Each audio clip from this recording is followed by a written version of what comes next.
আমার আল্লাহ বলেন, ও নবী আপনি শোনায় দেন,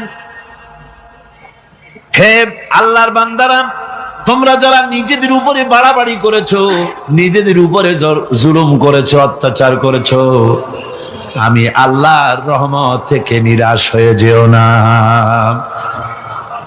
মানুষ যদি অপরাধ করে, বাপের সাথে অপরাধ করেছে, মায়ের সাথে অপরাধ করেছে, মা বাবা সন্তানের চাইতে এত বড় কল্যাণকামী তো আর কেউ নাই, কিন্তু মা বাবা কোনোদিন বলে না আয় আমার ছেলে তোরে মাফ করে দেই, এরকম বলে নাকি? মন চায় ছেলে যদি মাপ চাইতো, খুশি হয়ে মাফ করে দিতাম, কিন্তু কেন যে আসে না, ডাকে না যে আয় মাফ করে দেই। মা বাপ আপনাকে এত ভালোবাসে, সেই মা বাপও আপনাকে বলে না যে আয় মাফ করে দেই। আমার আল্লাহ হচ্ছেন এমন আল্লাহ, আল্লাহ রাব্বুল আলামিন ডাকেন, এ বান্দা খুন করেছিস ফিরে আয়, জিনা করেছিস ফিরে আয়, হত্যা করেছিস ফিরে আয়, চুরি করেছিস ফিরে আয়, কুফরি করেছিস ফিরে আয়, সুদ খেয়েছিস, ঘুষ খেয়েছিস, মদ খেয়েছিস ফিরে আয়, এসে আমার দরবারে চোখের পানি ফেল, আমার দরবারে কাঁদাকাটি কর। ইন্নাল্লাহা ইয়াগফিরুয যুনুবা জামিআ ইন্নাহু হুয়াল গফুরুর রহিম। আমার দরবারে চোখের পানি ফেলে কাঁদ, আমি রব্বুল আলামিন জিন্দেগীর গুনাহ মাফ করে দেব। সুবহানাল্লাহ কোন, সুবহানাল্লাহ কোন। আমার কাছে কাঁদ, চোখের পানি ফেল। আল্লাহ রাব্বুল আলামিনের কাছে বান্দার দুইটা ফোঁটা বেশি প্রিয়। একটা হলো জিহাদের ময়দানে যে রক্ত ফোঁটা দেওয়া হয়, এটা আল্লাহর কাছে প্রিয়। আর আল্লাহর ভয়তে গুনার জন্য লজ্জা করে, অনুশোচনা করে বান্দা যখন চোখের পানি ছেড়ে দেয়, আল্লাহর কাছে এটা অত্যন্ত প্রিয়। নবীজি বলেছেন, বান্দা যখন গুনার ভয়তে, আল্লাহর ভয়তে, জাহান্নামের ভয়তে অনুশোচনা করে যখন চোখ দিয়া পানি ছেড়ে দেয়, ওই চোখের পানি নাকের অর্ধেক আসতে না আসতে আল্লাহ রাব্বুল আলামিন বান্দারে মাফ করে দেয়। আল্লাহ বরদাস্ত করতে পারেন না যে বান্দা কান্দু। আমার ভাইরা, আল্লাহ রহমত, এই পৃথিবীতে আল্লাহ রহমতকে 100 ভাগ করা হয়েছে। আল্লাহ রহমতের কত ভাগ? এই 100 ভাগের 1 ভাগ সারা পৃথিবীতে ছড়াই দেওয়া হয়েছে। আর 99 ভাগ কার কাছে? আল্লাহর কাছে। 1টা ভাগ দুনিয়া ছড়ানো হয়েছে আদম আলাইহিস সালাম থেকে নিয়ে এই পর্যন্ত, এখান থেকে নিয়ে কিয়ামত পর্যন্ত পৃথিবীতে যত মানুষ আসবে, যত প্রাণী আসবে, তাদের মধ্যে প্রাণী জগতেও গাবি তার বাছুরকে ভালোবাসে ঠিক কিনা, হাতি তার বাচ্চাকে ভালোবাসে ঠিক কিনা, মুরগি তার বাচ্চাকে ভালোবাসে কিনা, প্রত্যেক মাই তার সন্তানকে ভালোবাসে মানুষের মতো। এই ভালোবাসা, স্নেহ, এই মমতা, এই করুণা, এই মহব্বত 1টা ভাগ দুনিয়ায় দেওয়ার পর আপনি আর আমি যতটুকুন ভাগে পেয়েছি, সেই মহব্বতে, স্ত্রীর মহব্বতে অস্থির, মায়ের মহব্বতে অস্থির, সন্তানের মহব্বতে অস্থির।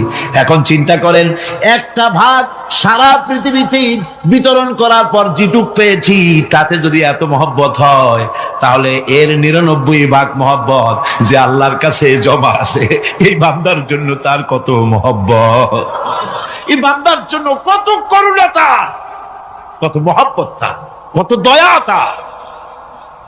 এজন্য আল্লাহ রাব্বুল আলামিন বলেছেন, নাব্বি ইবাদি আন্নী আনাল গফুরুর রহিম।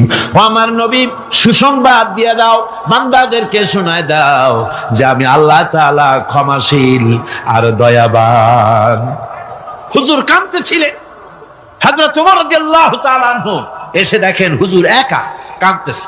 হুজুর জিজ্ঞেস করছেন, হযরত ওমর জিজ্ঞেস করলেন, হুজুর আপনি কাঁদেন কেন একা একা? হযরত ওমর বলেন, আমি যখন প্রশ্ন করলাম, নবীজি বললেন, আমার কাছে কিছু আগে জিবরাইল এসেছিলেন, জিবরাইল এসে আমাকে বললেন, আল্লাহ পাক বলেছেন, হে আমার নবী, ইসলামের ভিতরে থেকে যে সমস্ত মানুষগুলো ইসলামের ভিতরে থেকে চুল আর দাড়ি পাকায় দিছে, কিয়ামতের দিন এই লোকগুলারে আমি শাস্তি দিতে আমার শরম হবে। হযরত ওমর বলেন, হুজুর উম্মতের জন্য কত বড় খোঁজ খবর এটা, আর আপনি কাঁদতেছেন। হুজুর বলেন, ওমর তুমি জানো না আমার কান্নার কারণ ভিন্ন। আমার কান্নার কারণ হলো যে আল্লাহ রাব্বুল আলামিন কিয়ামতের দিন দাড়ি চুল পাকা বান্দারে শাস্তি দিতে শরম করবেন। সেই দাড়ি চুল পাকা বান্দাগুলি আল্লাহর সাথে নাফরমানি করতে শরম করে না।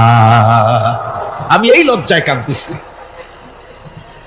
ভাইরা, হুজুর আল্লাহ পাক বলেন, ও আমার নবী, রাতের আধারে যখন একটা বুড়া আমার দরবারে হাত উঁচু করে, একটা বুড়া মানুষ রাতের আধারে যখন আমার দরবারে হাত উঁচু করে আর যখন বলতে থাকে, রব্বুল আলামিন আমার পেছনের জীবনটা বড় খারাপ করেছি, এমন কোন কাজ জীবনে করি নাই যা তোমার কাছে কিছু দাবি করতে পারি, সব রকমের নাফরমানি করেছি, আজ আমি বুড়া হয়ে গেছি, কামাই করতে পারি না, ছেলে আমাকে চোখে দেখতে পারে না, পুত্রবধূ আমাকে ঘরে জায়গা দেয় না, আমার স্ত্রী আমাকে দেখতে পারে না, রোজগার করতে পারি না, হাঁটতে পারি না, চলতে পারি না, সবার কাছে আমি তিতা হয়ে গেছি, আমি দাঁড়াতে পারি না, কোমরে ব্যথা পাই, হাঁটুতে ব্যথা পাই, চলতে পারি না, কানে শুনতে পাই না, চোখে দেখতে পারি না, আর তোমার কাছে কিছু চাইয়া নেব এমন ভালো কাজও করি নাই। এইভাবে যখন বান্দা কাঁদতে থাকে আমার দরবারে, ও আমার হাবিব আমার রহমতের দরিয়ায় জোশ মেরে যায়, আমার শরম হয় এই বুড়াটারে কেমনে খালি হাতে ফিরাইয়া দেই। সুবহানাল্লাহ, সুবহানাল্লাহ। আমার আল্লাহর এত দয়া, আমার আল্লাহর এত মায়া, এত মহব্বত। আমার আল্লাহ রাব্বুল আলামিন বলেন, ওয়াইযা সালাকা ইবাদি আন্নী ফাইন্নী কারীব। আমার হাবিব, আমার বান্দা আমার ব্যাপারে প্রশ্ন করে, আমি বান্দার একদম নিকটে। কোরআন শরীফের ভিতরে যত জায়গায় রাসূলকে বলা হয়েছে সুয়ালের কথা, আপনাকে প্রশ্ন করা হয়, আল্লাহ তার জবাব কুল এই কথা বলে জবাব দিয়েছেন। যত জায়গায় সুয়াল এসেছে, যেমন কোরআনে কারীমের মধ্যে আল্লাহ পাক বলেন, ওয়ায়াসআলুনাকা আনিল মাহিদ, মেয়েদের হায়েজ সম্পর্কে জিজ্ঞাসা করা হয়, কুল হিয়া আযা, হে নবী আপনি বলুন। এভাবে করে কুল দিয়ে জবাব দেওয়া হচ্ছে। আবার প্রশ্ন করা হচ্ছে, ওয়ায়াসআলুনাকা আনিল আনফাল, এই গনিমতের মাল সম্পর্কে হুজুর আপনাকে, হে নবী আপনাকে প্রশ্ন করা হয়। আল্লাহ কুল দিয়া জবাব দিলেন, আল্লাহ বলেন আপনি বলেন। ওয়ায়াসআলুনাকা আনিল খামরি ওয়াল মাইসির, আল্লাহ পাক বলেন নবী আপনারে প্রশ্ন করা হয়, কুল ফীহিমা ইসমুন কাবীর, আল্লাহ কুল দিয়া বললেন তুমি বলো। আবার বলা হলো, ওয়ায়াসআলুনাকা আনিল আহিল্লা কুল হিয়া মাওয়াকিতু লিন্নাস, ও নবী আপনাকে প্রশ্ন করা হয় চাঁদের ক্রমবর্ধমান এবং ক্রমহ্রাস, এই যে বাড়ে আর কমে, পূর্ণিমা হয় অমাবস্যা হয়, কেন হয় আপনি বলুন। কুল, আপনি বলেন এটা আমি অক্ত এবং সময়, বছর আর দিন গণনা করার জন্য পৃথিবীবাসীদের জন্য বিনা পয়সায় একটা ক্যালেন্ডার বানাইয়া আকাশে ঝুলাই রেখেছি। এভাবে যত জায়গায় এসেছে আপনাকে প্রশ্ন করা হয়, তত জায়গায় আল্লাহ জবাব দিয়েছেন কুল আপনি বলেন। গোটা কোরআন শরীফের ভিতরে এই একটি মাত্র জায়গা যেখানে বলা হয়েছে আপনাকে প্রশ্ন করা হয়, আল্লাহ এখানে বলতে পারতেন কুল আপনি বলেন, আল্লাহ তোমাদের নিকটবর্তী, এভাবে জবাব হয় নাই। এটা কায়দাটা হলো এই, আল্লাহ বলতেছেন ওয়াইজা সালাকা ইবাদি, ও আমার নবী প্রশ্ন তো আমার বান্দারা আমার ব্যাপারে করেছে, এবার আপনার জবাবের কোনো দরকার নাই, প্রশ্ন আমার ব্যাপারে আমি নিজে জবাব দিয়ে দেই, ফাইন্নী কারীব। ও বান্দা আমার ব্যাপারে প্রশ্ন করেছিস, জবাব আমি দেই, আমি তোর সবচাইতে বেশি নিকটে। সুবহানাল্লাহ, কত নিকটে? ওয়ানাহানু আকরাবু ইলাইহি মিন হাবলিল ওয়ারিদ, তোর যে রগ এই শাহরগের চাইতেও আমি তোর বেশি কাছে। সুবহানাল্লাহ, আমার ডাক আমারে ডাক, কলিজা দিয়া ডাক, অন্তর দিয়ে ডাক।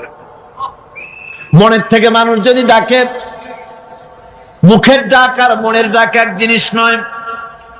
দিল সে जो बात निकलती है असर रखती है पर नहीं मगर ताकते परवाज रखती है। দিল থেকে যে কথা বেরোয় তা প্রভাব বিস্তার করে, ডানা নাই কিন্তু ওড়ার ক্ষমতা রাখে। মনের কথাই ভিন্ন। মন থেকে, দিল থেকে, কলিজা থেকে, অন্তরের গভীর কন্দর থেকে মুহাব্বতের সাথে কেউ যদি একবার বলে আল্লাহ, বলেন আল্লাহ, আল্লাহ, আল্লাহ।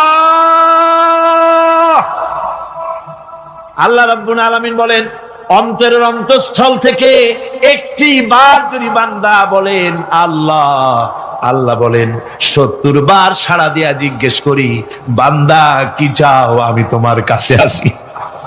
সুবহানাল্লাহ, আমি তোর একদম কাছে, কি চাস বল, বল আমার কাছে। এমন দয়াবান, এমন মেহেরবান, এমন আল্লাহ আমাদের। সে আল্লাহ রাব্বুল আলামিন তিনি বলছেন, وقال ربكم ادعوني استجب لكم। তোমাদের রব বলেছেন আমারে ডাকো, আমি আল্লাহ ডাকের সাড়া দিয়া দেব। সুবহানাল্লাহ। কারে ডাকতে হবে? কারে ডাকতে হবে? এই বিশাল জনসমুদ্র একদিকে চিল্লা এখন কারে ডাকতে হবে? কোন পীর সাহেবকে নয়, আল্লাহর কসম কোন খাজা বাবাকে নয়, ডাকতে হবে কারে? চিল্লায় কোন কারে? ওয়াকালা রাব্বুকুম উদউনি, তোমার রব তোমাকে বলতেছে আমারে ডাকো, আস্তাজিব লাকুম, আমারে ডাকবে আমি সাড়া দিয়ে দেব। সুবহানাল্লাহ। আল্লাহকে ডাকেন, কি চাই আপনার বলেন, কি চাই? আল্লাহর কাছে চান, আল্লাহ দিয়ে দিবে। দেওয়ার জায়গা আল্লাহর কাছে চাইবেন, আল্লাহ দিবেন। দেওয়ার জায়গা, চাওয়ার জায়গা হলো সেজদায় পড়ে যাবেন। আমার ভাইয়েরা, জায়গাটা চিনায় দিলাম। মাজারে যাওয়া লাগবে না, কবরে যাওয়া লাগবে না। 2 রাকাত নামাজ পড়ে সেজদায় পড়ে গিয়া যত বিপদ আছে, মুসিবত আছে, সেজদার মধ্যে চোখের পানি ছেড়ে দেন আর কেন্দে কেন্দে জীবনের কথা বলেন। আল্লাহ রাব্বুল আলামিন আপনার আওয়াজ শুনবেন আর দোয়া কবুল করে নিবেন। কাঁদতে হবে আল্লাহর কাছে। কার কাছে? আল্লাহর কাছে। সুম্মা ইস্তাগফিরুল্লাহ, আর এরপরে সে যদি আমি আল্লাহর কাছে ক্ষমা চাই, ইয়াজিদিল্লাহ গাফুরার রহিমা, সে আমি আল্লাহকে গফুর এবং রহিম হিসাবে পাবে। সুবহানাল্লাহ। আল্লাহকে গফুর এবং রহিম হিসাবে পাওয়া যাবে। সব আল্লাহকে বলতে হবে, গুনাহ মাফ চাইতে হবে। এই জন্য হুজুর সাল্লাল্লাহু আলাইহি ওয়াসাল্লাম দৈনিক 100 বার তওবা পড়তেন। কোন হাদিসে আছে 70 বার, কোন হাদিসে আছে 100 বার তওবা পড়তেন।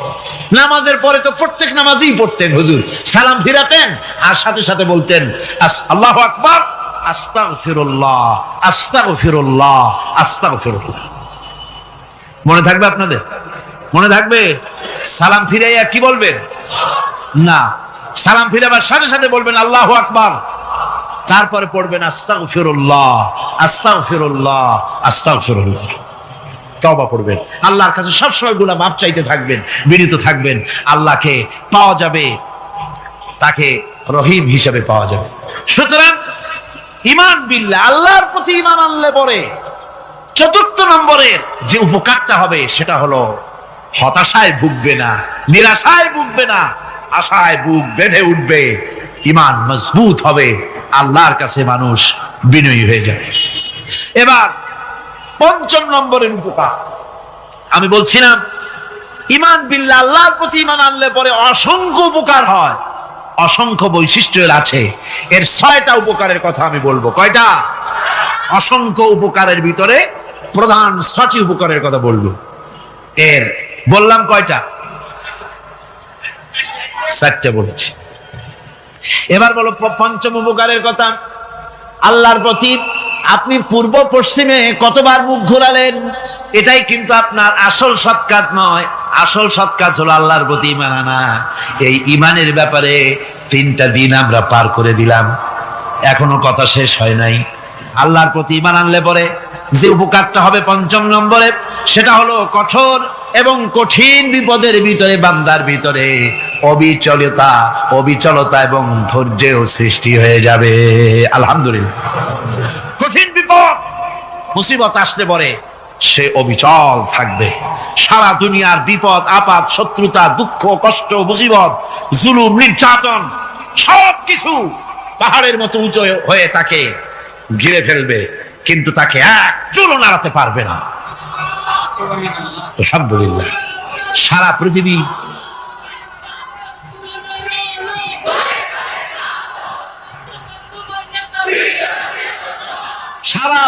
একদিকে আর সে একা একদিকে থাকবে। বিরোধিতা তো হবেই, বিপদ তো আসবেই। কবি বলতেছেন, সাথে জাকা রহা হ্যায় अज़ल से ता इमरोज, सतेजा का रहा है अज़ल से ता इमरोज, चरागे मुस्तफावी से शरारे बुलहबीस। সে আবহমান কাল থেকে শুরু করে মুস্তাফা সাল্লাল্লাহু আলাইহি ওয়াসাল্লামের দীপ শিখার সাথে আবু জাহেল, আবু লাহাবের অগ্নিস্ফুলিঙ্গের টক্কর লেগেই আছে। রাসূলুল্লাহর আল্লাহর দেওয়া এই বিধান, এই দ্বীনের বাতিটা টিম টিম করে জ্বলেছে। আর গোরকি, টর্নেডো, হাজার হাজার মাইল বেগে হেরিকেন এসেছে, গোরকি এসেছে, টর্নেডো এসেছে, টাইফুন এসেছে, কিন্তু এই আলো নিবাইতে পারে নাই। সুবহানাল্লাহ। এই আলো নিবাতে পারে নাই। এই শত্রুতা চিরকালের, নিবাতে পারবে না। কারণ হচ্ছে আল্লাহ রাব্বুল আলামিন বলেছেন, ইউরিদুনা লিইউতফিউ নূরাল্লাহি বিআফওয়াহিহিম ওয়াল্লাহু মুতিম্মু নূরিহি ওয়ালাউ কারিহাল কাফিরুন। ওরা চায় মুখের ফু দিয়ে আমার আলোকে নিভিয়ে দেবে, কিন্তু আমি আমার আলোকে পূর্ণতা দান করব। তাতে কাফের বেঈমানদের কলজায় যত জ্বালা যন্ত্রণা হোক, আমার দ্বীন কেউ মিটাই দিতে পারবে না। কোন সুবহানাল্লাহ। সুতরাং বিপদে অবিচলতা আসবে, সে অটল হবে, মজবুত হবে। কোরআনে কারীম বলতেছে, ওয়া কাযালিকা জাআলনা লিকুল্লি নাবিয়্যিন আদুওয়াম মিনাল মুজরিমিন। এই পৃথিবীতে এমনি করে আমি সকল নবীদের শত্রু বানিয়েছি, সব পাপিষ্ঠ অপরাধীদেরকে। নবীদের সাথে বিরোধিতা করেছে কারা? পাপিষ্ঠরা, অপরাধীরা। আজও খুঁজে দেখেন, আজও ইসলামী আন্দোলনের বিরোধিতা যারা করে সবগুলি কি পাপিষ্ঠ? সত্য কি না কর? ইসলামী আন্দোলনের বিরোধিতা যারা করে, হিসাব করে, চোখ দিয়ে তাকায় দেখেন, খুঁজে দেখেন তাদের নামগুলি। মদখোর, জেনাকার, বদমাশ, চোর, হাইজাকার, বেনামাজি, লুটেরা, মিথ্যাবাদী, সবচাইতে সমাজের নিকৃষ্ট লোকগুলি ইসলামের বিরুদ্ধে।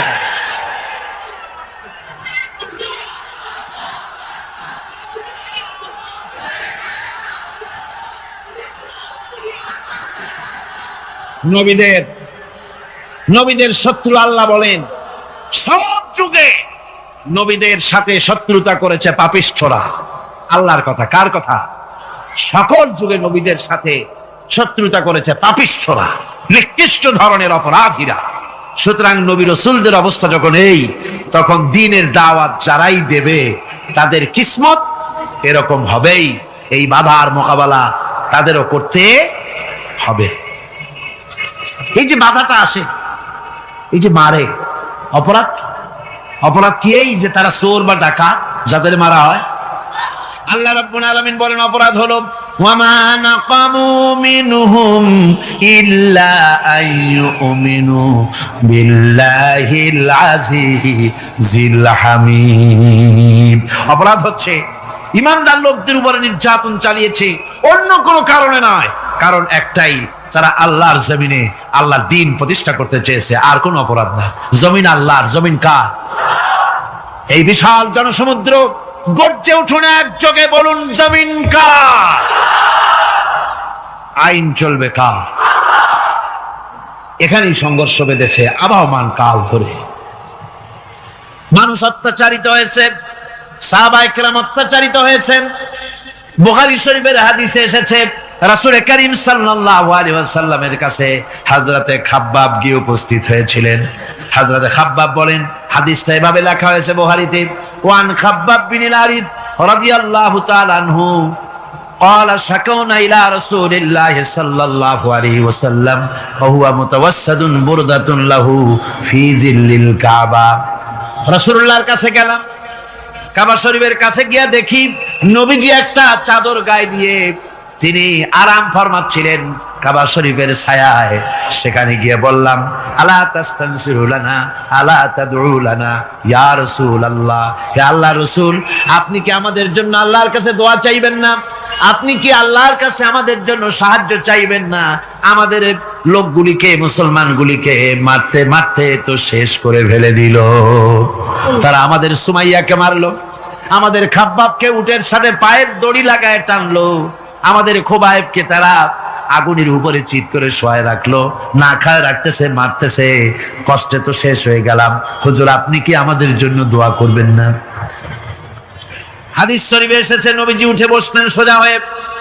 নবীজি বলেন, ও আমার সাহাবী, ও খাব্বাব, শোনো, তোমাদের আগে এই পৃথিবীতে যারা দ্বীনের দাওয়াত দিতে এসেছিলেন তাদেরকে সমকালীন রাষ্ট্র শক্তি, সমাজ শক্তি তাদেরকে ধরতো।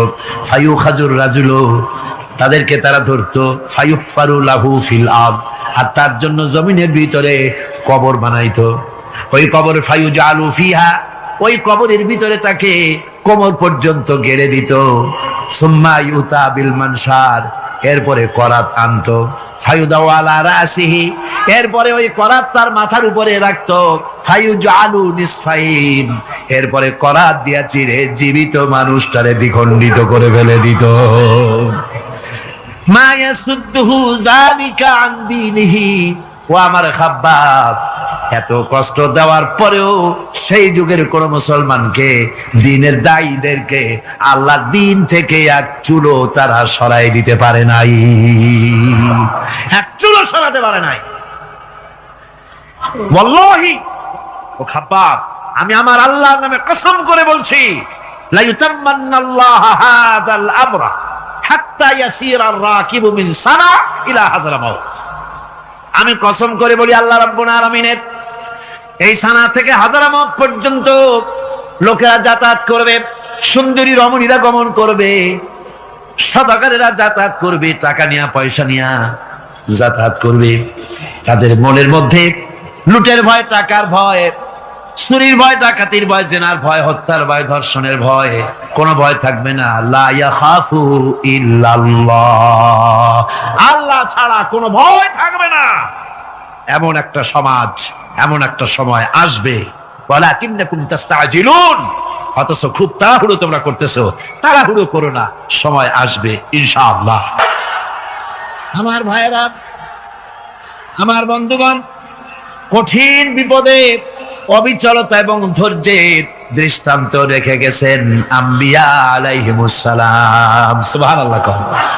কঠিন বিপদে অবিচলতা, দৃঢ়তা, ধৈর্য কারে বলে, তার দৃষ্টান্ত কারা রেখেছেন?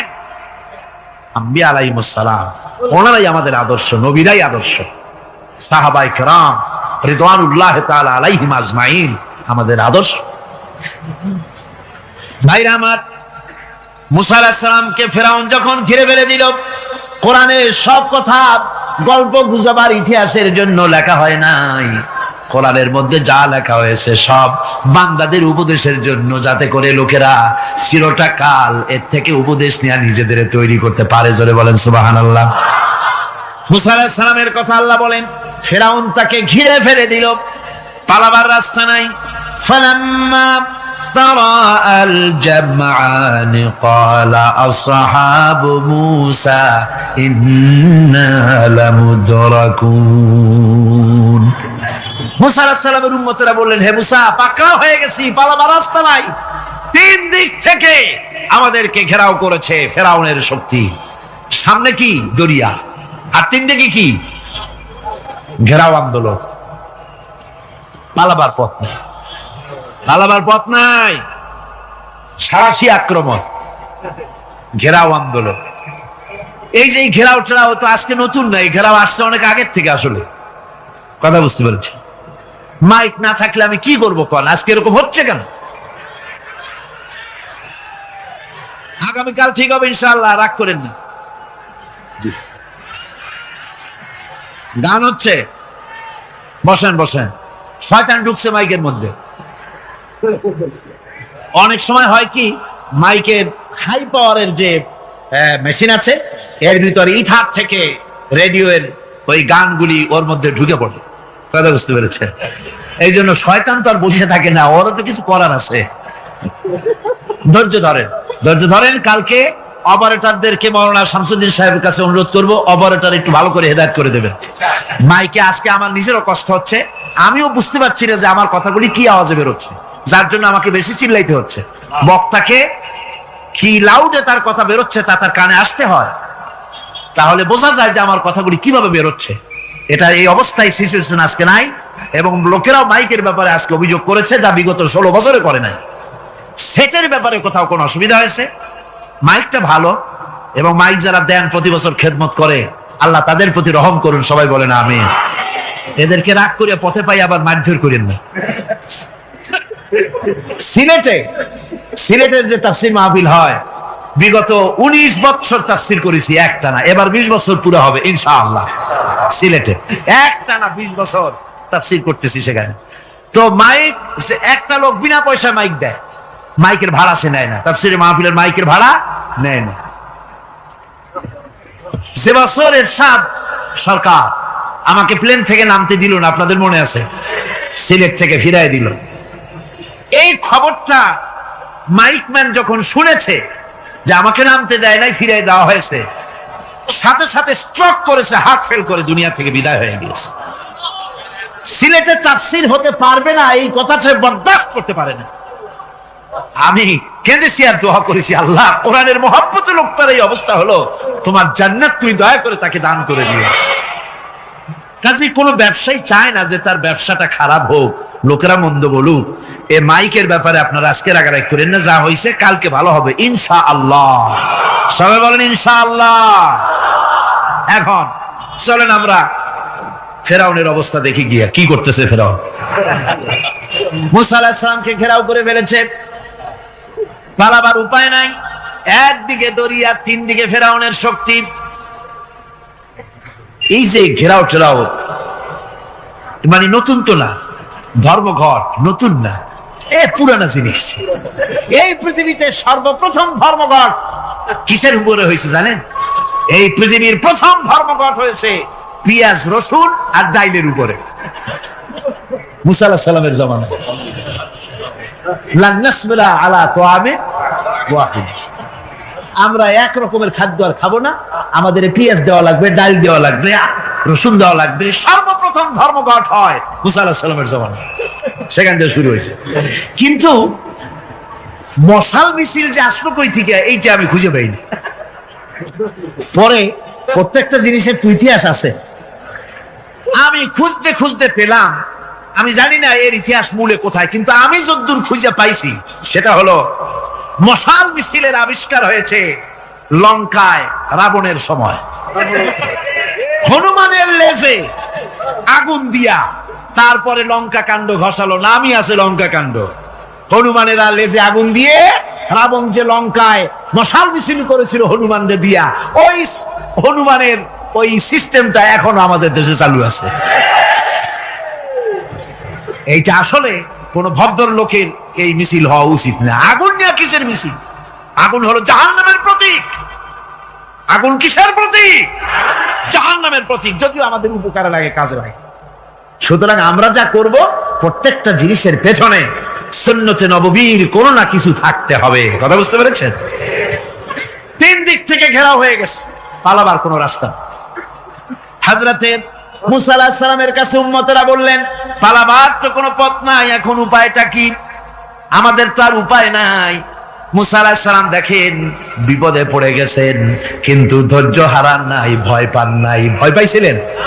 ভয় পেয়েছেন? প্রশ্নই ওঠে না। মুসা আলাইহিস সালাম, আল্লাহ পাক যাদেরকে বলেছেন উলুল আযম রাসূল, যাদের বলেছেন তার মধ্যে হযরত মুসা একজন। উলুল আযম পয়গম্বর। চারটিখানি কথা না, আল্লাহ কথা বলছেন তার সাথে, কালিমুল্লাহ তিনি। সুবহানাল্লাহ। মুসা আলাইহিস সালাম শোনালেন, কাল্লা ইন্না মাইয়া রাব্বি সায়াহদিন। কখনো নয়, আমার উম্মতেরা ভয় পেও না, আমার রব অবশ্যই আমাকে পথ দেখাবে। সুবহানাল্লাহ। তিন দিক থেকে শত্রু, একদিকে দরিয়া, পালাবার কোন রাস্তা নাই, সেখানে দৃঢ়তার সাথে তিনি বলছেন অবশ্যই আমার আল্লাহ আমারে পথ দেখাবে। সুবহানাল্লাহ। নবীরা এই দৃঢ়তা দেখিয়েছেন, অবিচলতা দেখাইছেন। আল্লাহ পাক মুসা আলাইহিস সালাম যখন এই দৃঢ়তা দেখালেন, এই অবিচলতা দেখালেন, সঙ্গে সঙ্গে জিবরাইল এসে হাজির হয়ে গেলেন। আল্লাহ পাক বলেন, ফাআওহাইনা ইলা মূসা আন আদরিব বিআসাকাল বাহরা ফানফালাকা ফাকানা কুল্লু ফিরকিন কাত্তাউদিল আযীম। মূসা আলাইহিস সালামকে আমি ওহী নাযিল করলাম, তাকে বললাম হাতে যে লাঠি আছে, এই লাঠি দিয়ে আঘাত করো দরিয়ার উপরে। দরিয়ার উপরে আঘাত করলেন, একটা রাস্তা হয় নাই, 12টা রাস্তা তৈরি হয়ে গেল। আর দেওয়ালগুলা পাহাড়ের মতো উঁচা হয়ে গেল। দরিয়ার ভিতরে পাহাড়ের মতো উঁচা, মজবুত 12টা রাস্তা। এবার মুসা আলাইহিস সালাম তার দলবল নিয়ে চললেন। আল্লাহ রাব্বুল আলামিন বলেন, ওয়া আনজাইনা মূসা ওয়া মান মাআহু আজমাইন। মুসা এবং তার সাথী সঙ্গীদেরকে আমি পার করে দিলাম। মুসা আলাইহিস সালাম এবং তার সাথী সঙ্গী নিয়ে যখন দরিয়ার মাঝখানে আসছে, ফেরাউন তার দলবল নিয়ে এসে গেছে। আসে দেখে নদীর মধ্যে রাস্তা। বাবা, খুব তো কায়দা। ও মনে করছে ওর বাজানের তৈরি করা ডিস্ট্রিক্ট বোর্ডের রাস্তা।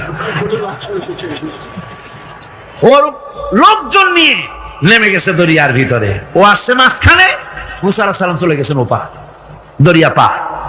মাঝখানে যখন এসে গেল, আল্লাহ রাব্বুল আলামিন পানিকে অর্ডার করলেন কুন। আল্লাহ তো বটন টেপা লাগে না, মুখ দিয়া কোনো হুকুম করা লাগে না, শুধু বলেন কুন। যে ব্যাপারে কুন বলেন ফায়াকুন, সাথে সাথে হয়ে যায়। আল্লাহ বললেন কুন, আর অমনি রাস্তা বন্ধ হয়ে গেল।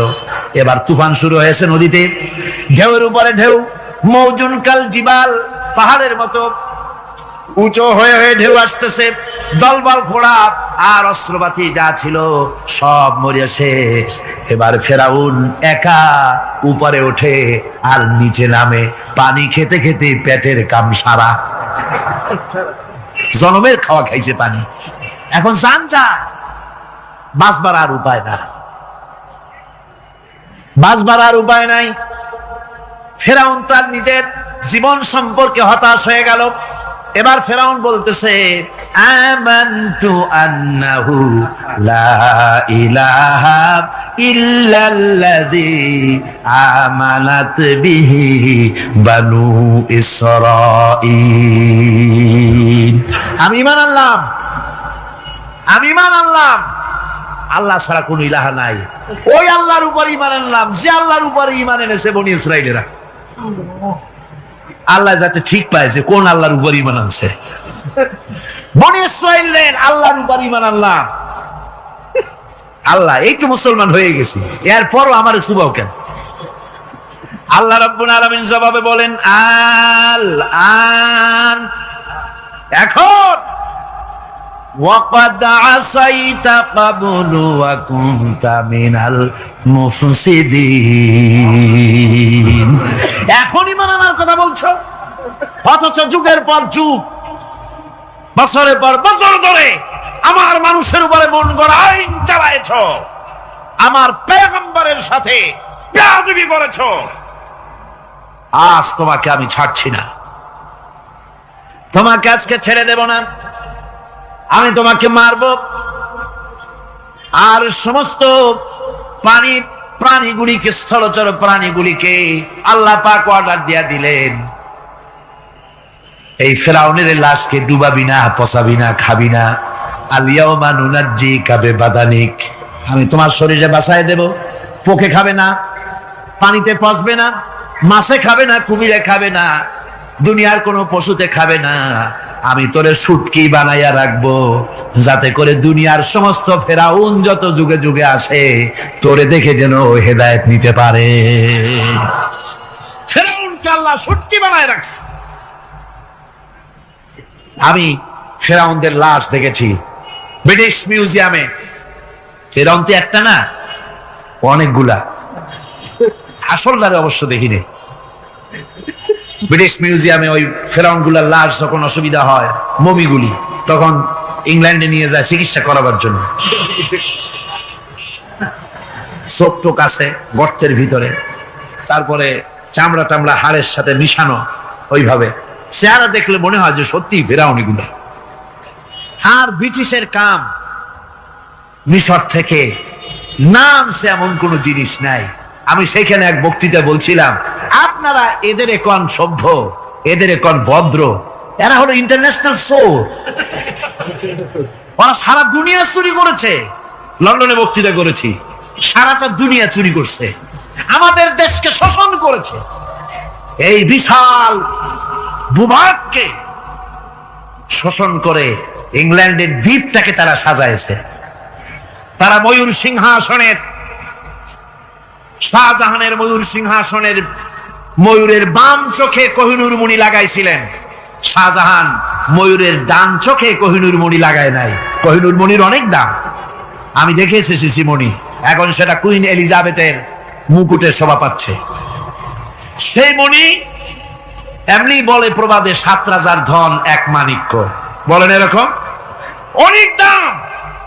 শাহজাহান দেখালেন, আমি মুসলমান, আমার কাছে এটার দাম নাই, এই জন্য ময়ূরের ডান চোখে লাগালাম না, বাম চোখে লাগাই দিলাম।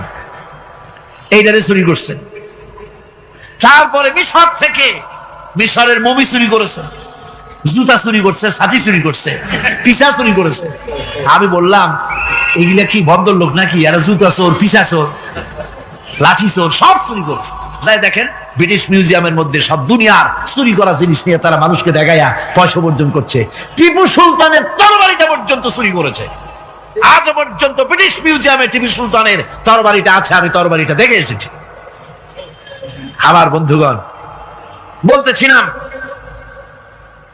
যে পৃথিবীতে আল্লাহ রাব্বুল আলামিন নবীরা তাদের চরিত্র দিয়ে বিপদের মোকাবেলা করে, দুনিয়ার সামনে কঠিন বিপদের মোকাবেলা করে অবিচলতা, দৃঢ়তা দেখায় গেছেন যে কেমন করে এই পৃথিবীতে বিপদের সামনে মোকাবেলা করতে হয়।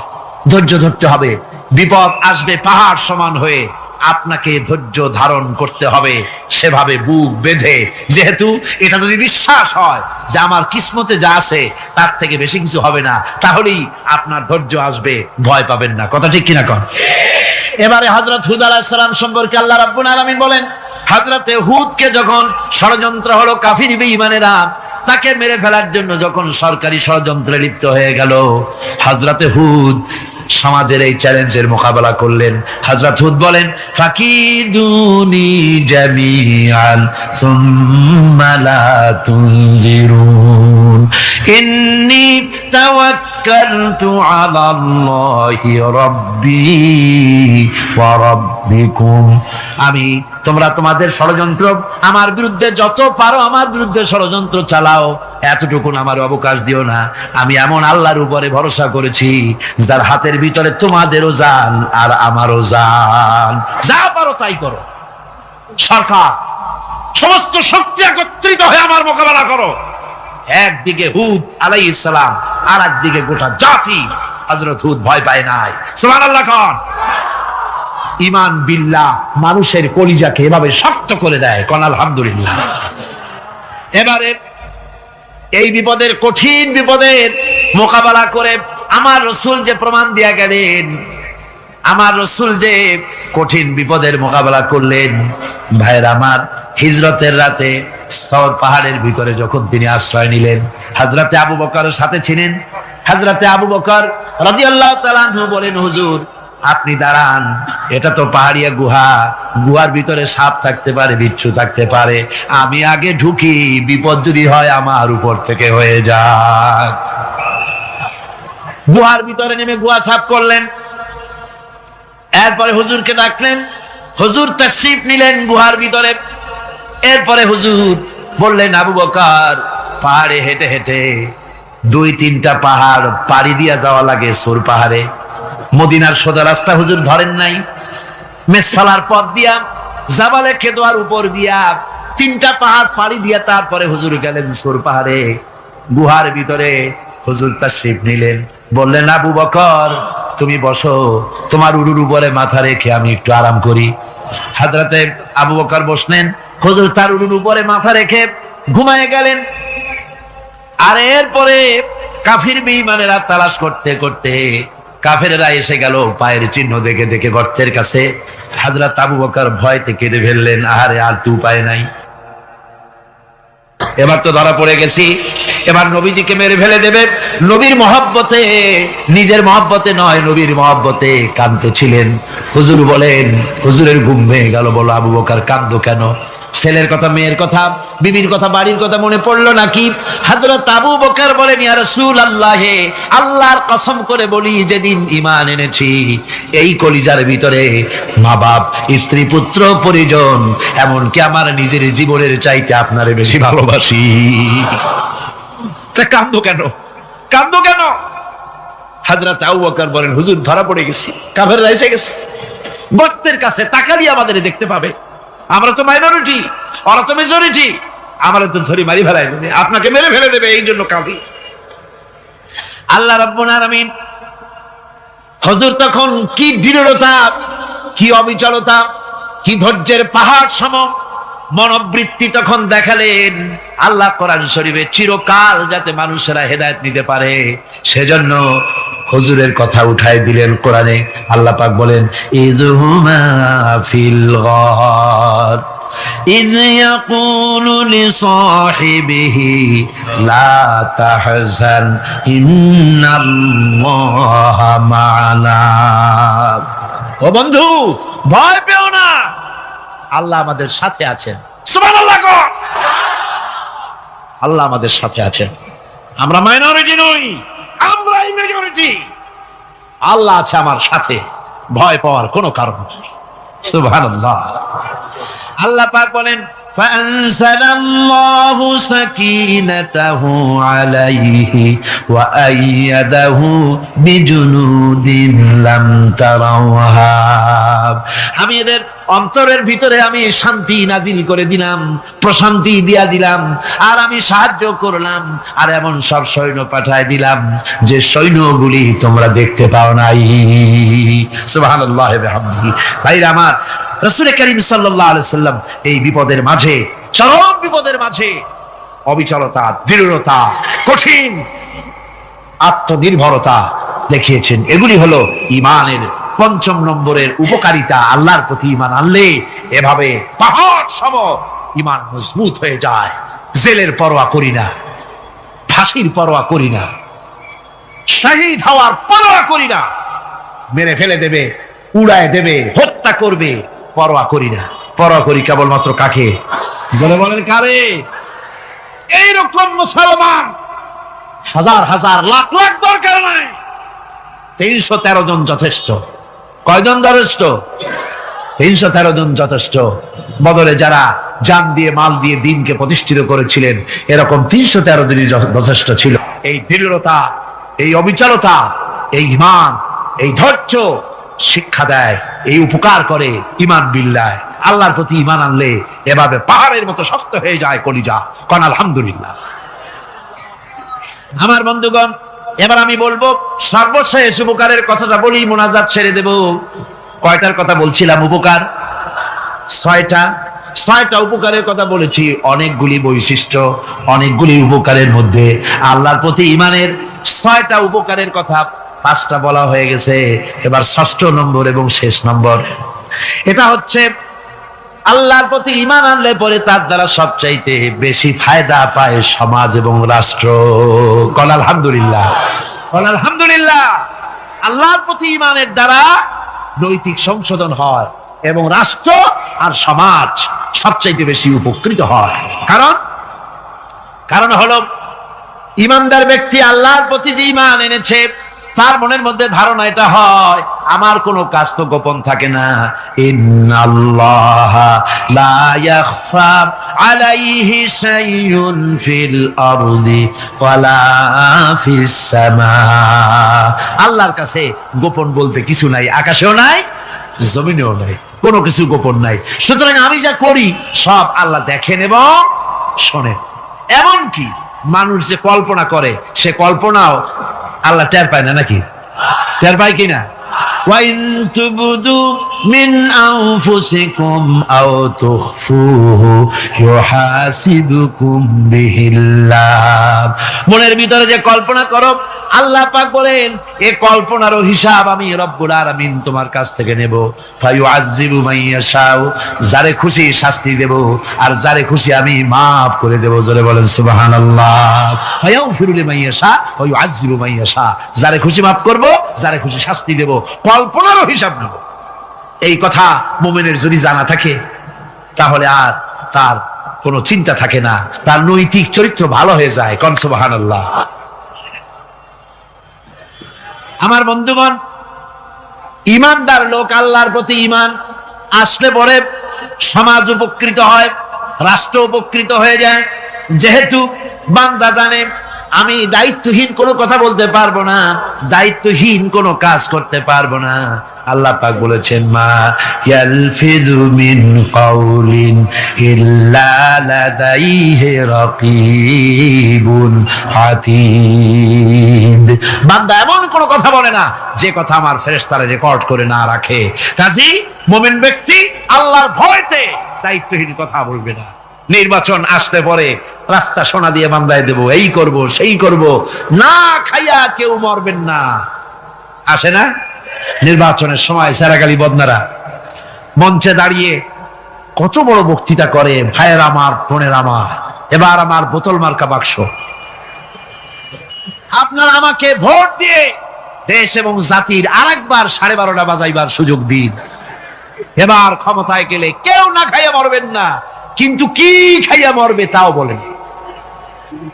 এর মারফতি অর্থ হচ্ছে এই, ওরা যদি ক্ষমতায় যেতে পারে তাহলে বিষ খাইয়া হোক, গুলি খাইয়া হোক, কিছু না কিছু খেয়ে মরতে হবে। একেবারে খালি পেটে মরলে গ্যাস্ট্রিক হওয়ার সম্ভাবনা আছে। ঈমান বিল্লাহ যদি না থাকে, আল্লাহর ভয় যদি না থাকে, তাহলে দায়িত্বহীন কথা বলে। আর আল্লাহর ভয় যদি থাকে তাহলে নৈতিকতার সংশোধন হয়ে যায়, দায়িত্বপূর্ণ কথা বলে, মানুষকে ফাঁকি দেয় না। আমার বন্ধুগণ, আল্লাহ রাব্বুল আলামিন তার বান্দা যারা আল্লাহকে ভয় করে, সে ভয় করা বান্দাগুলির মনের মধ্যে এই চিন্তা এসে যায়, আমি যেখানে থাকি না কেন আল্লাহ আমাকে দেখতেছেন, শুনতেছেন। রাতে হোক দিনে হোক, যেখানে আছি আল্লাহ আমারে দেখতেছেন। আল্লাহ পাক বলতেছেন, ওয়া হুয়া মাআহুম ইজ ইউবাইতুনা মা লা ইয়ারদা মিনাল কাওলি ওয়া কানা আল্লাহু বিমা ইয়ামালুনা মুহীতা। আল্লাহ পাক বলেন, আমি তো আমার বান্দার নিকটে তখনও থাকি যখন সে গোপনে গোপনে রাতের বেলায় আমার মর্জির খেলাফ পরামর্শ করে। আমার মর্জির খেলাফ পরামর্শ করতেছে রাত্রে, আমি তো তখনও কাছে থাকি, ওটা আমি শুনি। ঈমান যদি আসে তাহলে এই সব কাজ থেকে সে বিরত থাকে। সে যদি কম হয় সেখানেও আল্লাহ, বেশিও যদি হয় সেখানেও আল্লাহ। এমন কোন জায়গা আছে নাকি চিটাগংয়ে যেখানে আপনি একটা আকাম করবেন আর আল্লাহ টের পাবে না? কোন আছে নাকি? আচ্ছা, চট্টগ্রামে না থাকুক, বাংলাদেশের কোন জায়গা আছে নাকি? পার্বত্য চট্টগ্রামে যত পাহাড় আছে, উঁচু নিচে জায়গা আছে, ওই জায়গায় বোধহয় আছে নাকি? সারা পৃথিবীতে আছে কোথাও? আল্লাহকে ফাঁকি দেওয়ার জায়গা কোথাও? সব স্পষ্ট। আল্লাহ কি ঘুমায় নাকি? ঘুমায়? তার কাছে দিনও যা, রাতও তা। সমানে তিনি দেখতে পান, শুনতে পান, সবকিছু দেখতে পান, সবকিছু শুনতে পান। তাকে ফাঁকি দেওয়ার কোনো উপায় না। এই জন্য ৬ষ্ঠ নম্বরের উপকার যেটা হয় সেটা হলো সমাজ উপকৃত হয় ওই মানুষ দিয়ে যার মধ্যে ঈমান আছে। হযরত ওমর রাদিয়াল্লাহু তাআলা আনহু রাতের আধারে শেষ রাত্রে ঘুরতেছিলেন, দেখেন এক বাড়িতে কথা হচ্ছে, কথাবার্তার আওয়াজ পাওয়া যায়। মনে করলেন কোনো অসুখ বিসুখ নাকি। ঘরে গিয়ে কান পাচ্ছেন দেওয়ালের সাথে, শুনতে পাচ্ছেন ভিতরে বুড়ি মা তার মেয়েকে বলছে, এই মেয়ে ওঠ, উটের দুধ দোয়াই নিয়ে আসছি, এর মধ্যে পানি মিশা, তারপর সকালে বাজারে নিয়ে যা। মেয়ে বলছে, মা এই কামটা আমি পারবো না। কেন পারবি না? হযরত ওমর ফরমান জারি করেছেন, দুধে পানি মিশাতে নিষেধ করেছে, কাজে এই কাজটা আমি পারবো না। আরে বেটি, আমিরুল মুমিনিন দেখ এখন কোথায় যায়, ঘুমায় আছে, সে কি দেখতেছে নাকি যে পানি মিশাই না কি মিশাই? মেয়ে বলতেছে, মা আমিরুল মুমিনিনকে ফাঁকি দেওয়া যেতে পারে, তার পুলিশ বাহিনীকে ফাঁকি দেওয়া যেতে পারে, কিন্তু আল্লাহ রাব্বুল আলামিনের চোখকে ফাঁকি দেওয়া যাবে না। হযরত ওমর এই কথা শুনে বাড়ি চলে গেলেন, আর নিজের ছেলেকে ডেকে বললেন, ছেলে আমার, অমুক জায়গায় একটা বাড়ি আছে, সেখানে একটা যুবতী মেয়ে আছে, ওই মেয়েটার বিয়ে হয়েছে কিনা শোনো, যদি বিবাহ না হয়ে থাকে তুমি তোমার নিজের বিয়ের প্রস্তাব দাও। আমিরুল মুমিনিন এই মেয়েটা সুন্দরী কেমন, স্বাস্থ্য কেমন কিছুই দেখলেন না, দেখলেন তাকওয়া। কি দেখলেন? আল্লাহর ভয়। আল্লাহর ভয় যখন একটা জাতির মধ্যে আসে, পুলিশ লাগে না, পুলিশের কাজ কমে যায়। 60,000 সৈন্য তাদের অশ্ব নিয়ে, তাদের উষ্ট্র নিয়ে, তাদের মালপত্র নিয়ে, জিহাদের সামান নিয়ে শ্রাবণের খরস্রোতা নদী, উত্তাল তরঙ্গমালায় ভরা নদীর উপর থেকে এই সাহাবীরা পাড়ি দিয়ে ওপার চলে গেলেন। ওপার যাওয়ার পরে হযরতে সাদ বলছেন, তোমাদের কেউ কি হারায় গেছে নাকি? সবাই এদিক ওদিক তাকায়, খুব করে বলল, মানুষ তো দূরের কথা, একটা উট আর ঘোড়াও একটাও হারায় যায় নাই। একজন বলল, আমার একটা পেয়ালা, যে পেয়ালা আমি পানি পান করতাম, সেই পেয়ালাটা তুফানে ছিটকে কোথায় চলে গেছে, ওইটা হারায় গেছে। হযরতে সাদ বলেন, মুজাহিদের কোনো জিনিস দরিয়া নিতে পারে না, অবশ্যই তা ফেরত আসবে। এই কথা তিনি বলতেছিলেন, হঠাৎ করে দরিয়ার কিনারে একটা আওয়াজ হলো, দেখা গেল তুফানের ভিতরে সেই হারানো বাটিটা তাদের মধ্যে বেরিয়ে এসেছে। আল্লাহু আকবার! মুজাহিদদেরকে সাহায্য করেন স্বয়ং আল্লাহ রাব্বুল আলামিন। আফ্রিকার জঙ্গলের কাছে ভিন্ন ইতিহাস, জঙ্গলের কাছেই মুসলমানদেরকে থাকতে দেওয়া হয়েছিল। মনে করা হয়েছিল জঙ্গলের সমস্ত হিংস্র প্রাণীরা এই মুসলমানদের শেষ করে দেবে, যুদ্ধ করা লাগবে না। হযরতে সাদ সে অবস্থা বুঝতে পারলেন, তিনি একটা মঞ্চ তৈরি করলেন। সেই মঞ্চের উপরে দাঁড়ায়া জঙ্গলের প্রাণীদের দিকে লক্ষ্য করে তিনি নোটিশ জারি করে দিলেন, বললেন, ইয়া আইয়াতুহাল হাশারাত ওয়াস সিবাউ নাহনু আসহাবু রাসূলুল্লাহ সাল্লাল্লাহু আলাইহি ওয়াসাল্লাম। হে জঙ্গলের হিংস্র প্রাণীরা, আমরা আল্লাহ রাসূলের সাহাবী, ফাইন্না নাজিলুনা ফামান ওয়াজাদনা বাদাহু কাতালনাহু। আমরা রাসূলের সাহাবী, এইখানে আল্লাহর দ্বীনকে কায়েম করার জন্য আমরা এসেছি, আল্লাহর কলেমার আওয়াজ নিয়ে আমরা এখানে রাত কাটাবো। সুতরাং এই জঙ্গলের ভিতরে হিংস্র প্রাণী যত আছো, সব আমাদের এই জায়গা ছেড়ে অন্যত্র চলে যাও। আফ্রিকার জঙ্গলি মানুষেরা চিন্তা করলো, মানুষের কথা কি জঙ্গলি প্রাণীতে শোনে নাকি, পাগলে কয় কি? তারা তাকায় তাকায় দেখলো, হযরতে সাদের এই ঘোষণার পরে বাঘের কাতারে বাঘ, সিংহের কাতারে সিংহ, সাপের কাতারে সাপ, যার যার ডিম আর বাচ্চাগুলি মুখে কামড়ায়া সাহাবীদের এলাকা ছেড়ে দিয়ে তারা অন্যত্র চলে গেল। আমার মুসলমান ভাইরা, এই ছিল মুসলমানদের ইতিহাস।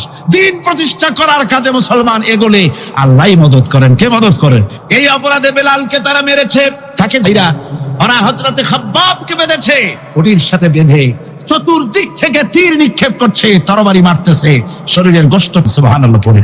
হযরত আব্বাস রাদিয়াল্লাহু তাআলা আনহু বর্ণনা করছেন, সামি'তু রাসূলুল্লাহ সাল্লাল্লাহু আলাইহি ওয়াসাল্লাম ইয়াকুল, আইনান লা তামাসসুহান নার ওয়া আইনুন বাকাত মিন খাশিয়াতিল্লাহ ওয়া আইনুন বাতাত তাহরিসু ফি সাবিলিল্লাহ, রাওয়াহু তিরমিজি। হযরত ইবনে আব্বাস রাদিয়াল্লাহু তাআলা তিনি বলছেন, আমি রাসূলুল্লাহকে বলতে শুনেছি, আল্লাহর নবী বলেছেন, দুইটি চোখকে জাহান্নামের আগুন দুইটা চোখকে স্পর্শ করবে না। একটা চোখ হচ্ছে গভীর রাত্রে যারা আল্লাহর ভয়তে, জাহান্নামের ভয়তে যারা কান্দে, জাহান্নামের আগুন ওই চক্ষুকে স্পর্শ করবে না। আর যারা দিন প্রতিষ্ঠার জন্য, আল্লাহর দিন কায়েমের জন্য ময়দানে যারা লড়াই করে, রাতের বেলায় পাহারা দেয়, ওই পাহারারত চোখের মধ্যে জাহান্নামের আগুন ওই চোখে স্পর্শ করবে না। আমার ভাইরা, হযরত উসমান রাদিয়াল্লাহু তাআলা আনহু বলছেন, মান রাবাতা লাইলাতান ফি সাবিলিল্লাহ কানাত কাআলফি লাইলাতিন সিয়ামুহা ওয়া কিয়ামুহা। হাজার রাত ধরে রোজা রাখলে, হাজার রাত ধরে ইবাদত করলে, আর হাজার দিন ধরে রোজা রাখলে যে সওয়াব হবে, একটা ঘন্টা, একটা রাত যদি কেউ পাহারা দেয় আল্লাহর দ্বীনকে প্রতিষ্ঠার জন্য, আল্লাহর দ্বীনের কোন ইসলামী রাষ্ট্রের প্রহরায় যদি কেউ যদি থাকে, একটা রাতে পাহারা দিয়ে যে সওয়াব হবে, হাজার হাজার বছর ধরে নামাজ রোজা করে ওই সওয়াব পাওয়া যাবে না। সুবহানাল্লাহ। অর্থাৎ হাজার বছর ধরে নামাজ রোজা করার মতোই সওয়াব পাহারা দেওয়া আল্লাহর দ্বীনের ইসলামের রাষ্ট্রকে। বন্ধুগণ, রাসূল পাক সাল্লাল্লাহু আলাইহি ওয়াসাল্লাম তিনি বলেছেন, কিয়ামতের দিন জাহান্নামের আগুন আর জিহাদের ময়দানের ধুলি, এই দুটি একসঙ্গে কোন মানুষের পেটের মধ্যে প্রবেশ করবে না। রাসূল পাক সাল্লাল্লাহু আলাইহি ওয়াসাল্লামের একটি হাদিস যা মিশকাত শরীফের মধ্যে বর্ণিত আছে। মিশকাত শরীফের সম্ভবত 336 পৃষ্ঠায় এই হাদিসটি বর্ণনা করা হয়েছে যে হযরত ইবনে আইস রাদিয়াল্লাহু তাআলা আনহু হচ্ছেন এই হাদিসের রাবী। তিনি বলছেন, একবার হুজুর সাল্লাল্লাহু আলাইহি ওয়াসাল্লাম এক ব্যক্তির জানাজায় গিয়ে উপস্থিত হলেন। হযরত ওমর রাদিয়াল্লাহু তাআলা আনহু তখন হুজুরকে বললেন, হে রাসূল, আপনি এই লোকটার জানাজা পড়বেন? এই লোক তো ইসলামের এই ক্ষতি করেছে, সেই ক্ষতি করেছে, অমুক করেছে, এই লোকটার আপনি জানাজা পড়বেন? হুজুর তখন উপস্থিত লোকদের জিজ্ঞেস করলেন, হাজিরিন, তোমরা কি কেউ এই লোকটাকে কোন ইসলামের ভালো কাজ করতে দেখেছো? একজন লোক দাঁড়িয়ে গেলেন, তিনি বললেন, হে আল্লাহর নবী, আমি সাক্ষী, আমি দেখেছি একটা মুজাহিদ বাহিনী জিহাদ করে ফিরতেছিল, তো এক জায়গায় তারা ডেরা গাড়লো, শিবির স্থাপন করলো, রাত কাটাবে বললো। আমি দেখেছি এই লোকটি সারা রাত সেই মুজাহিদদেরকে, সাহাবীদেরকে সারা রাত জেগে জেগে পাহারা দিয়েছে। আল্লাহর নবী জানাজার ইমামতি করলেন, আর এরপরে তাকে কবরের মধ্যে মাদফুন করে দিয়ে নবীজি তার কবরের পাশে দাঁড়িয়ে বললেন, ইন্না আসহাবাকা ইয়াযুন্নুনা আন্নাকা মিন আহলিন নার ওয়া আনা আশহাদু আন্নাকা মিন আহলিল জান্নাহ। নবীজি বলছেন, ও কবরবাসী, তোমার সাথীরা মনে করে তুমি জাহান্নামী, আর আমি নবী মুহাম্মদ সাল্লাল্লাহু আলাইহি ওয়াসাল্লাম সাক্ষী দিচ্ছি তুমি বেশক আল্লাহর বেহেশতি, তুমি অবশ্যই আল্লাহর জান্নাতে যাবে। এরপর হযরত ওমরের দিকে ফিরে রাসূলুল্লাহ বললেন, ওমর, মানুষের শুধু বাহ্য দৃশ্যটাই দেখো না, তার অন্তরের জাযবাটাকেও কদর করো। সুবহানাল্লাহ বিহামদিহি। এই জিহাদের ময়দানে যারা কাজ করে, জান দেয়, মাল দেয়, আল্লাহ পাক তাদের উপরে রহম করেন। এই জিহাদ হচ্ছে এক অগ্নি পরীক্ষা। এই জিহাদটা কি? অগ্নি পরীক্ষা। এমনি এমনি বেহেশতে যাওয়া যাবে না ভাই। আল্লাহ রাব্বুল আলামিন কোরআনে কারীমের মধ্যে বলেছেন, আহাসিবান নাসু আইয়ুতরাকু আইয়াকুলু আমান্না ওয়া হুম লা ইফতানুন। লোকেরা কি ভেবেছে নাকি যে ঈমান এনেছি, এই কথাটা বললেই আমি বেহেশত দিয়ে দিব, মুমিন বলে সার্টিফাই করব? না, যখনই তারা বলবে আমি মুমিন, আমি তখন তাকে অবশ্যই পরীক্ষা করব। এই পরীক্ষায় তাকে পাস করতে হবে। কোরআনে কারীমে আল্লাহ রাব্বুল আলামিন অনেক জায়গায় এই কথাগুলি বলেছেন, এমনি এমনি ছেড়ে দেওয়া হবে না। আমি অতীতের লোকদেরকেও পরীক্ষা করেছি, তোমাদেরকেও পরীক্ষা করব। পরীক্ষা না দিয়ে কেউ তোমরা বেহেশতে যেতে পারবে না। এই জমিনে তোমাদের আগুনের পরীক্ষা দিতে হবে। পয়গম্বরেরা কষ্ট করেছেন, সাহাবায়ে কিরাম কষ্ট করেছেন। আল্লাহ রাব্বুল আলামিন তিনি বলছেন, আম হাসিবতুম আন তাদখুলুল জান্নাতা ওয়া লাম্মা ইয়াতিকুম মাসালুল লাযীনা খালাউ মিন ক্বাবলিকুম মাসাতুহুমুল বাসাউ ওয়াদ-দাররাউ ওয়া যুলজিলু হাত্তা ইয়াকুলার রাসূলু ওয়াল্লাযীনা মা'হু মাতা নাসরুল্লাহ আলা ইন্না নাসরাল্লাহি করিব। আল্লাহ রাব্বুল আলামিন বলেন, তোমরা কি মনে করেছো যে তোমরা বেহেশতে প্রবেশ করবে, অথচ তোমাদের পূর্বে যারা এই পৃথিবীতে এসেছিল তাদেরকে আমি যেমন পরীক্ষা করেছি, ওরকম পরীক্ষা এখনো তোমাদের উপরে আসে নাই, ওরকম বিপদও আসে নাই, মুসিবতও আসে নাই। এমন বিপদ এসেছিল নবীদের উপরে, সাহাবায়ে কিরামদের উপরে, যে বিপদে মানুষ চচ্চরিত হয়ে গিয়ে নবী এবং তার সাথী সঙ্গীরা এ কথা তারা মুখ থেকে বেরিয়ে গেছে, মাতা নাসরুল্লাহ।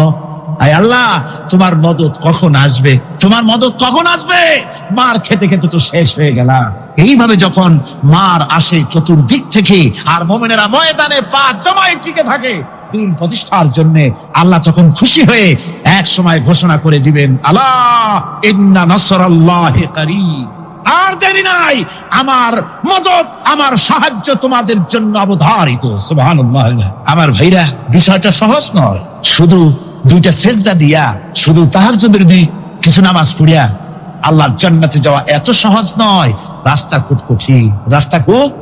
ইয়ে শাহাদাত গাহে উলফত মে কদম রাখনা, ইয়ে শাহাদাত গাহে उल्फत में कदम रखना, लोग समझते हैं आसान है मुसलमान होना।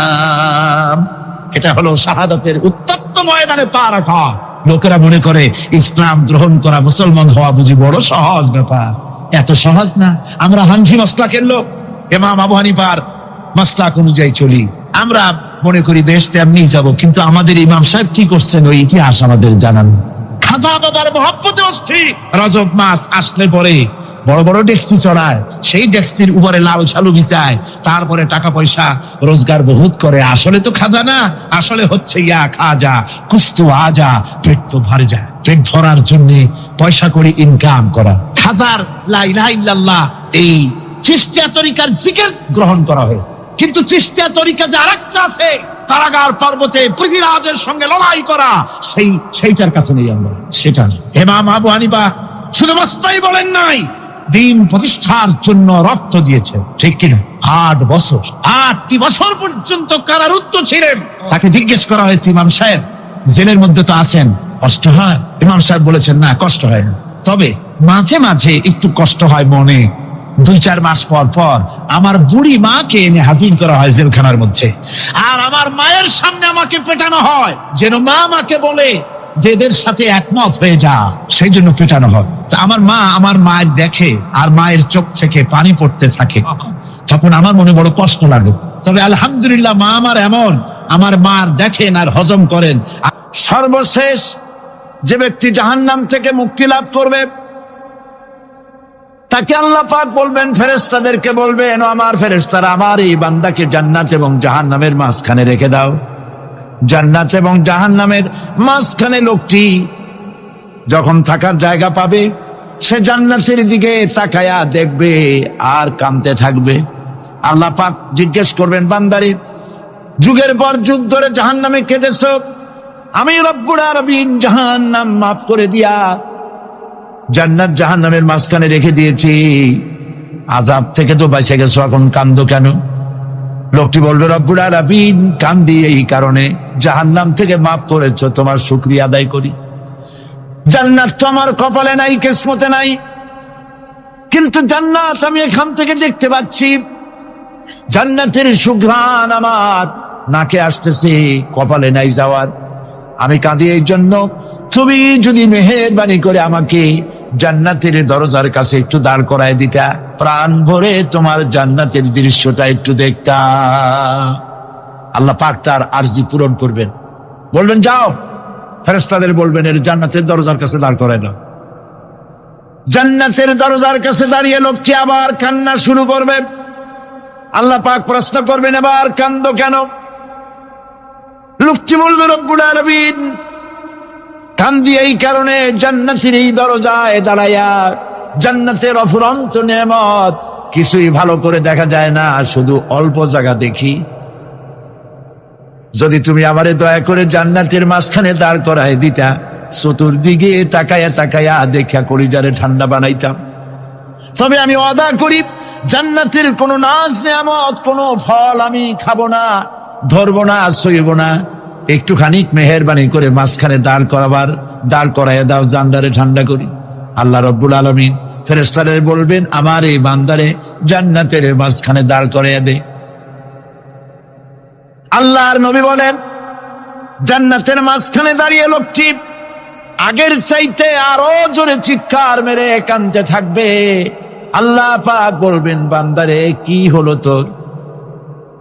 দরজার কাছে আসতে চাইছিলে, আইনা দিলাম। আবার এবার মাঝখানে আসতে চাইছো, তাও এনে দিয়েছি, আবার কান্দো কেন? লোকটি বলবে, রব্বুল আলামিন এবার কান্দি এই জন্যে, তুমি যখন দয়া করে একটিবার জান্নাতের মাঝখানে এনে আমাকে দাঁড় করায় দিয়েছ, তুমি রহমান রহিম গফুরুর রহিম, এই জান্নাত থেকে আবার আর বাইর করে দিও না। আল্লাহ রাব্বুল আলামিন বলবেন, ও আমার বান্দারে, আমার এই জান্নাত তোর খুব পছন্দ হয়েছে নাকি? লোকটি বলবে রব্বুল আলামিন কলিজা ঠান্ডা হয়ে গেছে, ভাবতেও পারি নাই জান্নাত এত সুন্দর। আল্লাহ পাক বলবেন বান্দারে এরকম একটি নয় দুইটা নয়, তোর জন্য আমি 10টা জান্নাতে এরকম রিজার্ভ করে রাখছি। সুবহানাল্লাহ সুবহানাল্লাহ। আল্লাহ পাককে ভয় করে পৃথিবীর সমস্ত পাপ থেকে যারা নিজেকে রক্ষা করবে আল্লাহ তাদের জন্য এই জান্নাত রেখে দিয়েছেন। সুবহানাল্লাহ। সেই জান্নাতের রিসিপশন আপনারা আন্দাজ করতে পারবেন না রিসিপশন কারে কয়। কি এর প্রধানমন্ত্রী আর প্রেসিডেন্ট 4-5টা পুলিশ আর আর্মি আসে একটা ফট করে সেলুট মারলো, বাস শেষ হয়ে গেল, এরকম না। জান্নাতীদেরকে রিসিপশন দেওয়া হবে। জান্নাতীরা যখন আল্লাহর হুকুমে জান্নাতের দিকে যেতে লাগবে, আর যখন জান্নাতের কাছে চলে যাবে আল্লাহ রাব্বুল আলামিন শোনায় দিচ্ছেন, হাত্তা ইযা জাউহা ফুতিহাত আবওয়াবুহা ওয়া ক্বালা লাহুম খাজানাতুহা সালামুন আলাইকুম তিবতুম ফাদখুলুহা খালিদিন। সুবহানাল্লাহ। জান্নাতীরা যখন জান্নাতে প্রবেশ করার দরজার মুখোমুখি হবে, তার রক্ষীগণ তখন বলবে সালামুন আলাইকুম, আল্লাহর শান্তি তোমাদের উপরে বর্ষিত হোক। সুবহানাল্লাহ। দুনিয়ার টাটকা টাটকা সুখগুলি 2 পা দিয়ে ঠেলে দিয়েছো, টাটকা সুখগুলি গ্রহণ করো নাই, হারাম খাও নাই, আল্লাহর দ্বীন কায়েমের জন্য রক্ত দিয়েছো, জীবন দিয়েছো, কষ্ট করেছো, আল্লাহকে ভয় করেছো। আমাদের সালাম গ্রহণ করো, জান্নাতের মধ্যে ঢুকে যাও চিরকালের জন্য। সুবহানাল্লাহ। আর বাইরে হওয়া লাগবে না, চিরকাল এই জান্নাতের মধ্যে তোমরা বসবাস করতে পারবে। আল্লাহ রাব্বুল আলামিনের ফেরেশতারা বলে দিবে। জান্নাতের মধ্যে আল্লাহ পাক হুরদের সঙ্গে জান্নাতীদের বিয়ের ব্যবস্থা করে দিবেন। কোরআনে কারিমে আল্লাহ পাক বলেন, মুত্তাকিইনা আলা সুরুজিম মাসফুফাতিন ওয়া যাওয়াজনাহুম বিহুরিন ঈন। সামনাসামনি ভাবে সাজানো সারি সারি আসন সমূহের উপর তারা ঠেস লাগায় বসে থাকবে, আর আল্লাহ রাব্বুল আলামিন হুরদের সাথে জান্নাতীদের বিয়ের ব্যবস্থা করে দিবেন। যেসব হুরের সঙ্গে বিয়ে হবে তাদের আল্লাহ পাক বিবরণ দিচ্ছেন কি রকম হবে তারা। লাম ইয়াতমিসহুন্না ইনসু ওয়ালা জান। এর পূর্বে জিন এবং ইনসান এদেরকে কেউ স্পর্শ করে নাই। কি রকম তারা? কাআন্নাহুন্নাল ইয়াকুতু ওয়াল মারজান। যেমন ঝিনুকের ভিতরে মণিমুক্তা থাকে, এইভাবে আল্লাহ পাক তাদেরকে পবিত্র করে রেখে দিয়েছেন। আমার প্রিয় ভাইরা, আল্লাহ রাব্বুল আলামিন কোরআনে কারীমের ভিতরে বলেছেন, ফাবিআইয়ি আলা'i রাব্বিকুমা তুকাযযিবান। জান্নাত দান করে আল্লাহ পাক এবার জান্নাতীদেরকে সম্বোধন করে বলবেন, ইয়া ইবাদি লা খাউফুন আলাইকুমুল ইয়াওমা ওয়ালা আনতুম তাহজানুন। হে আমার বান্দারা, লা খাউফুন আলাইকুমুল ইয়াওম, আজ আর কোনো ভয় নাই। সুবহানাল্লাহ সুবহানাল্লাহ। আজ আর কোনো ভয় নাই, কোনো চিন্তাও নাই, আরামে এই জান্নাতের মধ্যে বসবাস করো। এরপরে আল্লাহ পাক জিজ্ঞেস করবেন, ও আমার জান্নাতীরা, আমি যেসব ওয়াদা করছিলাম আমার ওয়াদা মোতাবেক সমস্ত নিয়ামত পেয়েছো? তারা বলবে, হ্যাঁ পেয়েছি, সব নিয়ামত আপনার ওয়াদা মোতাবেক সব পেয়েছি। আল্লাহ রাব্বুল আলামিন বলবেন, সব পাও নাই, ওয়ালাদাইনা মাজিদ, আমার কাছে আরো বেশি আছে। সুবহানাল্লাহ, আমার কাছে আরো বেশি আছে। জান্নাতীরা বুঝবে না সে আরো বেশিটা কি, এর থেকে আর বেশি কি। প্রিয় ভাই সব, নবী করিম সাল্লাল্লাহু আলাইহি ওয়াসাল্লাম বলেছেন, জান্নাতের সুখ আর শান্তি কোন চোখ নাই যা দেখেছে, যা কোন অন্তঃকরণ নাই যা কল্পনা করতে পেরেছে।